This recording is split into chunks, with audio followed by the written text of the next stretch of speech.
അല്ലെങ്കിൽ തന്നെ big boss അവാർഡുകൾ കിട്ടിയവർ ആരൊക്കെ ഇവിടെ ഏറ്റവും നല്ല രീതിയിൽ തിളങ്ങിയിട്ടുണ്ട്, സിനിമയിലായാലും സീരിയലിലായാലും എവിടെയായാലും.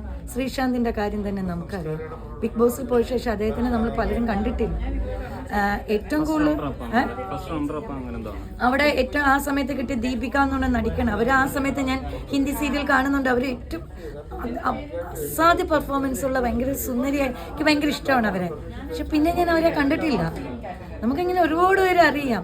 ഇപ്പം തന്നെ ഈ ബിഗ് ബോസ് കഴിഞ്ഞു, അടുത്ത ബിഗ് ബോസ് വരുമ്പോൾ എത്ര പേരുടെ മനസ്സിൽ പേര് നിൽക്കും? നിങ്ങൾക്ക് തന്നെ നിൽക്കും. നിങ്ങൾ അവരെ വാനോളം പൊഴുത്തണ്. അവർ ആദ്യം ഇറങ്ങി വരുമ്പോൾ നിങ്ങളല്ലേ ചീത്ത വിളിക്കുന്നത്? ആണോ? നിങ്ങളുടെ അച്ഛനമ്മയ്ക്കിട്ട് വിളിക്കും. ആണോ? നിങ്ങളാണ് ഞങ്ങളെ ചീത്ത പേരാക്കിയെന്ന് പറയും. ആണോ അല്ലയോ? എന്നിട്ട് അടുത്ത പ്രാവശ്യം നിങ്ങളെ തന്നെ PR ആയിട്ടും വിളിക്കും. അത്രയേ ഉള്ളൂ. ചേച്ചിക്ക് നേരിട്ടറിയാവുന്ന ആരെങ്കിലും ഉണ്ടോ ബിഗ് ബോസിൽ? ഞാൻ ബിഗ് ബോസ് ഇപ്രാവശ്യം കണ്ടിട്ടില്ല. നേരിട്ടറിയാവുന്ന മത്സരാർത്ഥി ആരെങ്കിലും?